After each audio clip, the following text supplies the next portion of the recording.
Hello students, मैं हूं विशाल देवर्सी और आप देख रहे हैं मेरा यूट्यूब चैनल टी विद्या लर्निंग। देखो, लास्ट क्लास में हम लोगों ने काइनेमेटिक्स का पूरा फिनिश कर लिया था चैप्टर। ठीक है। और काइनेमेटिक्स स्टार्ट करने के पहले मतलब पहला जो लेक्चर था हमारा, आप उसको जरूर देखना। That was introduction to kinematics. ठीक है। तो इंट्रोडक्शन टू काइनेमेटिक्स में मैंने बताया कि काइनेमेटिक्स होता क्या है, क्या करते हैं हम लोग काइनेमेटिक्स में। अब हम लोग न्यूटन लॉज ऑफ मोशन चालू करेंगे। तो उस चैप्टर को हम लोग पार्टिकल डायनेमिक्स भी बोलते हैं, मतलब इस पूरे सेक्शन को ही हम लोग पार्टिकल डायनेमिक्स बोलते हैं। और पार्टिकल डायनेमिक्स के अंदर ही न्यूटन लॉज ऑफ मोशन है। तो before I begin this Newton laws of motion और you can say particle dynamics, first let us understand what is meant by dynamics. Dynamics का मीनिंग क्या है। जैसे काइनेमेटिक्स शुरू करने के पहले हमने काइनेमेटिक्स का आपको मीनिंग बताया था। आप उस लेक्चर को देखिए थोड़ा सा। अगर उसका 80% भी आपको समझ में आता है तो बहुत समझ में आता है। 15-20% ऑफकोर्स 10+2 लेवल पे थोड़ा कम समझ में आएगा, लेकिन ठीक है। मतलब even if you understand 70-80% of that lecture, that's good enough. ठीक है। तो let me tell you what is dynamics. हम लोग वही चैप्टर करने जा रहे हैं। Newton laws of motion is all about dynamics. तो डायनेमिक्स क्या होता है, ठीक है। ब्रीफली काइनेमेटिक्स भी आपको हम बता देंगे, क्योंकि आई होप कि कई लोग नहीं पढ़े होंगे। ठीक है। तो काइनेमेटिक्स और डायनेमिक्स क्या होता है, इस पे थोड़ा डिस्कशन करते हैं हम लोग। जो भी स्टूडेंट आईआईटी जेईई नीट का तैयारी कर रहे हैं वो सारे लोग इस चैनल को सब्सक्राइब कर सकते हैं, ज्वाइन कर सकते हैं। ठीक है। So we are going to begin a new chapter, that is Newton laws of motion. And before I begin Newton laws of motion, let me tell you about dynamics. Dynamics क्या होता है, ठीक है। पहले देखिए काइनेमेटिक्स क्या होता है। वेनेवर, जब भी आप किसी सिस्टम को स्टडी करते हैं, जब भी आप किसी भी सिस्टम को, जरूरी नहीं कि वो क्लासिक, मतलब जरूरी नहीं कि वो मैकेनिक्स का सिस्टम हो या इलेक्ट्रोमैग्नेटिक सिस्टम हो, जरूरी नहीं है। आप कोई भी सिस्टम रैंडमली, एक लिविंग सिस्टम भी स्टडी कर सकते हो आप। जैसे India as a whole study कर सकते हो या किसी पर्सन को स्टडी कर सकते हो। Whenever you study any system, whenever you study any system, किसी भी सिस्टम को स्टडी करोगे तो पहले तो आपको डिटरमाइन करना पड़ेगा कि आप क्या क्या उस सिस्टम के बारे में जानना चाहते हो। पहले तो आपको डिटरमाइन करना पड़ेगा कि आप उस सिस्टम के बारे में क्या क्या जानना चाहते हो, या क्या क्या जानने से उस पूरे सिस्टम के बारे में नॉलेज आपको मिल जाएगा। बात समझ रहे? पहले तो सिस्टम, जो आप किसी भी सिस्टम को जो पढ़ने जा रहे हैं, मान लो ह्यूमन बीइंग का ही एक सिस्टम पढ़ने जा रहे हैं, तो पहले तो जिस सिस्टम को पढ़ना है उस सिस्टम का कौन कौन सा एट्रीब्यूट हम लोग जान जाएंगे तो हम लोग को पूरे सिस्टम का नॉलेज मिल जाएगा। पहले तो वो डिसाइड करना होता है। जैसे मैकेनिक्स में बड़े सारे फिजिकल एट्रीब्यूट्स हैं। फिजिकल एट्रीब्यूट्स मतलब फिजिकल एट्रीब्यूट को हम लोग फिजिकल क्वांटिटी के टर्म्स में एक्सप्रेस करते हैं। जैसे हो गया position, velocity, linear momentum, angular momentum, kinetic energy, potential energy. बड़े सारे सिस्टम, बड़े सारे फिजिकल क्वांटिटीज है। वो सारे फिजिकल क्वांटिटी किसी न किसी फिजिकल प्रॉपर्टी को करेक्टराइज कर रहा है। ठीक है। वो सारे जो फिजिकल क्वांटिटी है वो किसी न किसी प्रॉपर्टी को करेक्टराइज कर रहा है। जैसे अगर काइनेटिक एनर्जी की बात करें तो काइनेटिक एनर्जी मोशन को करेक्टराइज कर रहा है। पोटेंशियल एनर्जी किस तरह से पार्टिकल अरेंज्ड है सिस्टम में, पार्टिकल्स का क्या अरेंजमेंट है, उसको करेक्टराइज कर रहा है। वेलोसिटी एक इंडिविजुअल सिस्टम के अंदर जो पार्टिकल्स है, इंडिविजुअल पार्टिकल्स हैं, उनके मोशन को करेक्टराइज कर रहा है। ठीक है। तो अलग अलग फिजिकल क्वांटिटी है, वो सारे किसी न किसी फिजिकल एट्रीब्यूट को करेक्टराइज कर रहा है। ठीक है। तो जब भी हम लोग मैकेनिक्स को हम लोग बोल सकते हैं क्लासिकल सिस्टम बोलते हैं हम लोग इसको बेसिकली। ठीक है। सिस्टम ऑफ पार्टिकल्स, मैकेनिक्स है system of particles, system of particles having large masses. Mechanics is basically A framework. Mechanics एक फ्रेमवर्क है, एक फॉर्मुलेशन है, एक सब्जेक्ट है जो कि हम लोगों ने बनाया है to study system of particles having large masses. System of particles having small masses का तो क्वांटम सिस्टम हो गया। So we are here into a system of particles having large masses. उसको स्टडी करने के लिए पूरा एक फ्रेमवर्क बनाया गया। उस फ्रेमवर्क को हम लोग मैकेनिक्स बोलते हैं, उस फ्रेमवर्क को हम लोग मैकेनिक्स बोलते हैं। ठीक है। तो जब भी आप किसी सिस्टम को स्टडी करोगे तो उसके बड़े सारे फिजिकल एट्रीब्यूट्स हैं, बड़े सारे फिजिकल प्रॉपर्टीज हैं। तो पहला काम तो आपको यह डिटरमाइन करना पड़ेगा कि out of all those physical quantities, out of all those physical property, कौन सा physical property basic physical property है, कौन सा फिजिकल प्रॉपर्टी जो है वो बेसिक है। बेसिक कहने का मतलब है कि उसको अगर जान जाए तो बाकी सब हम निकाल पाएंगे, ठीक है। तो अगर हम मैकेनिक्स की ही बात करें, ठीक है, अगर मैकेनिक्स की ही बात करें तो हम लोग देख सकते हैं कि if I know position velocity, if I know position and velocity then I can find any other physical property। कोई और, अगर हम लोग सिस्टम ऑफ मान लो n पार्टिकल्स है और उन सभी पार्टिकल्स का हम लोग पोजीशन और वेलोसिटी निकाल लें तो उस सिस्टम ऑफ पार्टिकल्स का बाकी फिजिकल क्वांटिटी हम लोग निकाल सकते हैं। जैसे मान लो सभी पार्टिकल का वेलोसिटी मिल गया तो आप सबका लीनियर मोमेंटम निकाल लेंगे। लीनियर मोमेंटम का फार्मूला है m इंटू वी, ठीक है। लीनियर मोमेंटम सारे लीनियर मोमेंटम को वेक्टोरियली ऐड करके पूरे सिस्टम का लीनियर मोमेंटम आ जाएगा। अगर आपको सबके वेलोसिटी का पता है तो आप चाहें तो पूरे सिस्टम का काइनेटिक एनर्जी भी निकाल सकते हैं। अगर आपको सारे पार्टिकल का पोजीशन पता है you can find the potential energy of the whole system, ठीक है। So out of all the physical attributes which you have in mechanics, the two physical attribute that is position and velocity are the basic one. वो basic physical property है। तो इन दो basic physical, basic क्यों बोल रहे हैं, क्योंकि इसको जानने के बाद बाकी सब फिजिकल क्वांटिटी आप निकाल सकते हैं। बाकी सबका फार्मूला है और वो फार्मूला एक बार पोजीशन वेलोसिटी सारे पार्टिकल का निकल जाएगा तो उन फार्मूले के यूज करके हम लोग बाकी फिजिकल क्वांटिटी निकाल सकते हैं, ठीक है। तो पहला काम, कोई भी सिस्टम पढ़ेंगे आप, जैसे मैकेनिक्स पढ़ रहे हैं, system of mechanics, system of particles having large masses, ठीक है। तो पहला काम जो करेंगे आप डिटरमाइन करेंगे कि बेसिक फिजिकल क्वांटिटी क्या है, जिसको जानने के बाद बाकी सब फिजिकल क्वांटिटी हम लोग निकाल पाएंगे। तो उन बेसिक फिजिकल क्वांटिटी को हम लोग क्लब करके सिस्टम का फिजिकल स्टेट को डिफाइन करते हैं, the physical state of the system. So physical state of एक सिस्टम, मैकेनिकल सिस्टम और system of particle having large inertia, जिसको हम लोग क्लासिकल सिस्टम बोलते हैं। वर्ड ज़्यादा यूज नहीं करते हैं 10+2 में हम लोग, लेकिन आप फिर भी समझो इसमें कोई बहुत बड़ा चीज़ नहीं है। System of particles having large inertia भी कोई क्लासिकल सिस्टम, इसको क्लासिकल सिस्टम बोलते हैं। मतलब कोई बहुत भारी भरकम वर्ड नहीं, आगे चल के ज़्यादा यूज करते हैं इसको हम लोग। तो कोई भी क्लासिकल सिस्टम दिया हुआ, सिस्टम ऑफ पार्टिकल्स हमें लार्ज इनर्शिया है, उसका फिजिकल स्टेट को डिफाइन कैसे करते हैं, बाय रेस्पेक्टिव पोजीशन। किसी भी सिस्टम को पढ़ने के 3 स्टेप होते हैं। तो स्टेप 1 जो है, step 1 is you have to define the physical state of system, ताकि क्लियर रहे कि हमको क्या, whenever we are studying system, हम क्या पढ़ने जा रहे हैं। So what we do is, क्योंकि आर्बिट्रली तो बहुत सारे फिजिकल क्वांटिटी है तो सारा फिजिकल क्वांटिटी के पीछे नहीं भाग सकते ना, तो उन सभी को एनालाइज करके हम लोग कुछ बेसिक फिजिकल क्वांटिटी हम लोग क्लब कर लेते हैं and by those physical quantity we define the physical state of system, physical state of the system. तो फॉर सिस्टम ऑफ पार्टिकल्स, जो हम लोग क्या पढ़ रहे हैं, हम लोग बेसिकली सिस्टम ऑफ पार्टिकल पढ़ रहे हैं। For system of particles having large inertia,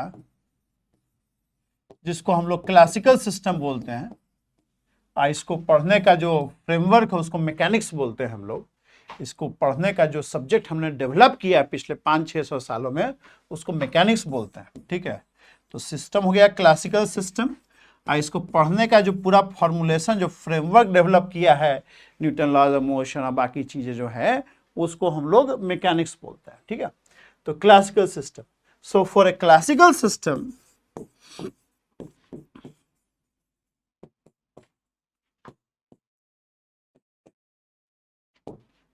the physical state is defined by, physical state is defined by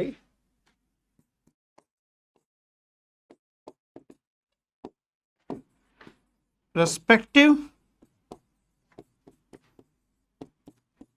position and velocities of all the particles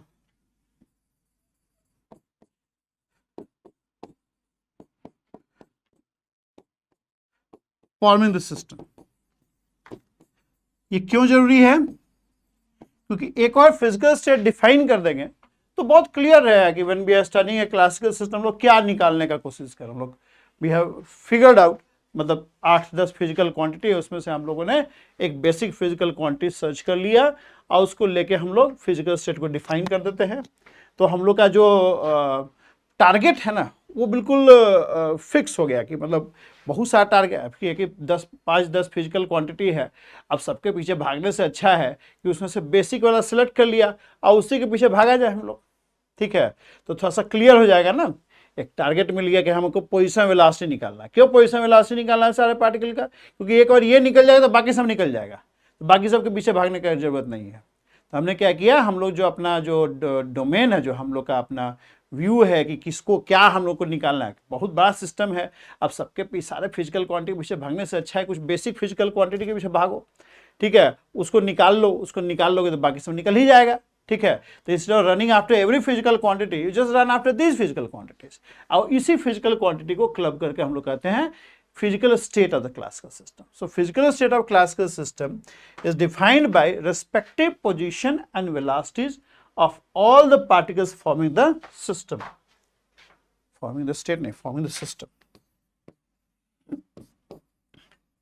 So once you define the physical state, the second step is step 2. Determine the physical state.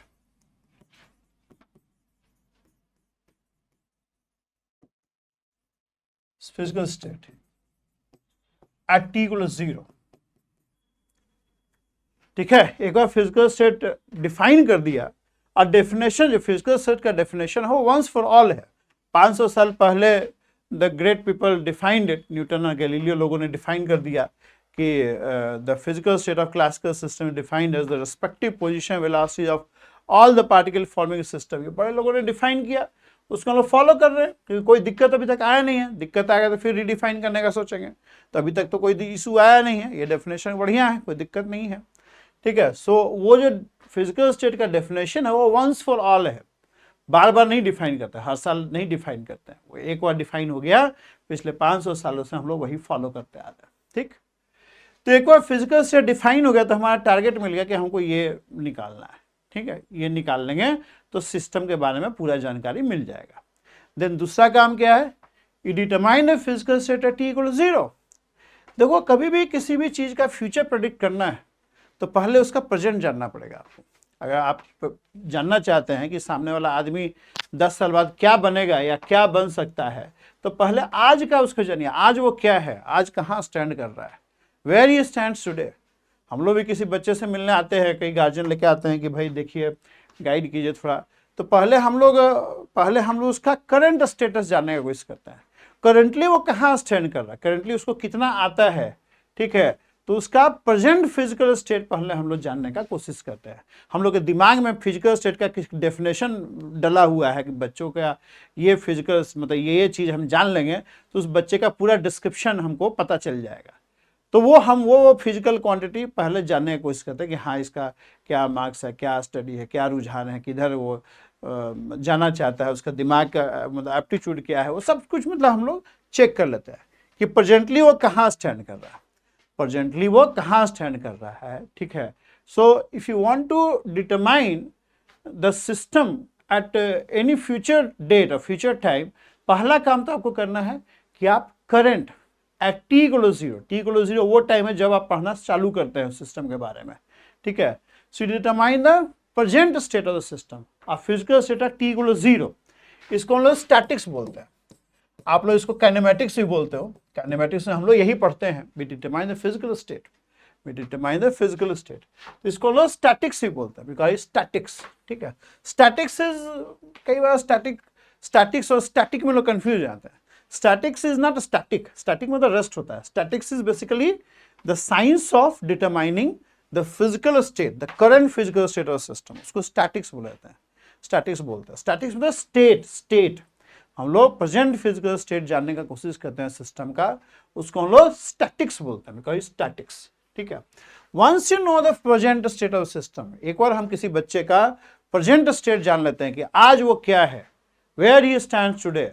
अगर JEE का तैयारी करना है, successful होगा नहीं होगा, उसके पहले यही जाने ना कि पहले उसका कितना अच्छा फिजिक्स मैथ्स वगैरह है, साइंस में क्या एप्टीट्यूड है उसका। तो प्रेजेंट फिजिकल स्टेट पहले हम लोग जान लेते हैं, ठीक है।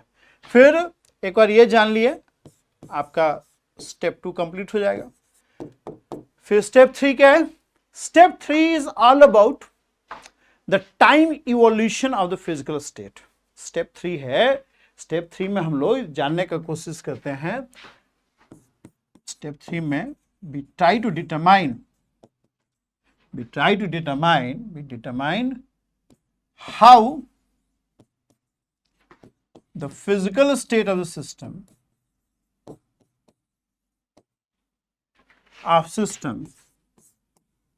of the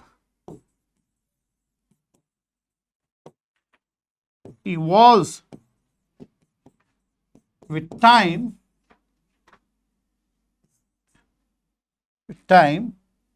when it is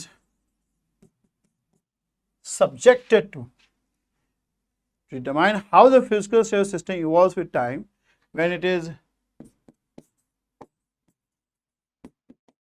subjected to external influences। एक बार हम किसी बच्चे का प्रेजेंट स्टेट जान लेंगे, देन क्या करेंगे हम लोग, उसके बाद हम उसके इन्वायरमेंट के बारे में जानने का कोशिश करेंगे।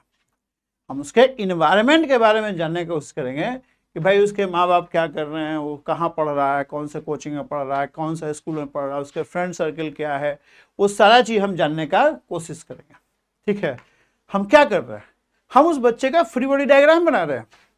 I am basically drawing A free body diagram of that student, कि वो उस पर कौन कौन से फोर्स एग्जर्ट हो रहे हैं, उसका जो इन्वायरमेंट है वो किस तरह का फोर्स उस पर एग्जर्ट कर रहा है, उसका स्कूल, उसका कोचिंग, उसका फ्रेंड सर्कल, उसके माँ बाप, वो कहाँ रहता है, कैसे लोगों के बीच रहता है, कौन सी किताबें पढ़ता है, ये सब जान के क्या करेंगे, ये सब हम लोग जान के हम लोग ये डिटरमाइन करते हैं कि भाई उस बच्चे पे क्या क्या फोर्स एग्जर्ट हो रहा है, क्या क्या इन्फ्लुएंस एग्जर्ट हो रहा है। और ये जानना क्यों जरूरी है? क्योंकि ये जानेंगे तभी आप उस बच्चे का फ्यूचर प्रेडिक्ट करेंगे कि अच्छा यहाँ पढ़ रहा है, फलाना बढ़िया स्कूल में पढ़ रहा है, बढ़िया कोचिंग में पढ़ रहा है, टीचर लोग उस कोचिंग के अच्छे हैं, या फिर मतलब अच्छी किताबें पढ़ रहा है, अच्छे लोगों के संगत में है, और उसमें सब कुछ पॉजिटिव इन्फ्लुएंस हो रहा है, जेई का तैयारी कर रहा है। ठीक है, तो हम कह सकते हैं कि ये बच्चा 2 साल बाद जेई में बहुत अच्छा रैंक लाएगा। तो ये क्या है? ये डायनेमिक्स है। Dynamics is all about predicting the future. Dynamics is all about knowing how the physical state of a system is going to evolve with time when it is subjected to the external influences। ठीक है, तो कई बार हम लोग external influence को manipulate भी करते हैं, और उसके जो गार्जियन है उसको सजेस्ट भी करते हैं कि बच्चा तुम्हारा बहुत अच्छा है, इसको बहुत अच्छा दिमाग है, इसको इस स्कूल में पढ़ाओ, या इसको इस कोचिंग में पढ़ाओ, या उसको इस टीचर के पास ले जाओ, बढ़िया पढ़ाता है, ये निश्चित ही क्वालिफाई कर जाएगा। What we are doing? We are suggesting him about how he can manipulate the environment, how he can manipulate the free body diagram of that student so that he qualifies with a good rank, right? So dynamics is all about this. Statistics is all about knowing the present. Dynamics is all about knowing the future. ठीक है, dynamics talks about how the physical state of the system is going to evolve with time as the system is subjected to external influences। इसी को हम लोग dynamics बोलते हैं। आइए जानने के लिए, इसको जानने के लिए आपको जो है कुछ लॉज पढ़ना पड़ेगा। मतलब आप फ्री बॉडी डायग्राम ड्रा कर लेंगे तो उसी फ्री बॉडी डायग्राम से, free body diagram will not speak about dynamics, आपको कुछ सेट ऑफ लॉज अप्लाई करना पड़ेगा। सेट ऑफ बेसिक लॉज हैं, उसको डायनेमिकल इक्वेशन ऑफ मोशन भी बोलते हैं, इक्वेशन ऑफ डायनेमिक्स बोलते हैं। तो यहाँ पे इस लेवल पे, जिस लेवल पे आप पढ़ाई कर रहे हैं, वहाँ पे वो जो सेट ऑफ लॉज हैं उसको हम न्यूटन्स लॉज बोलते हैं।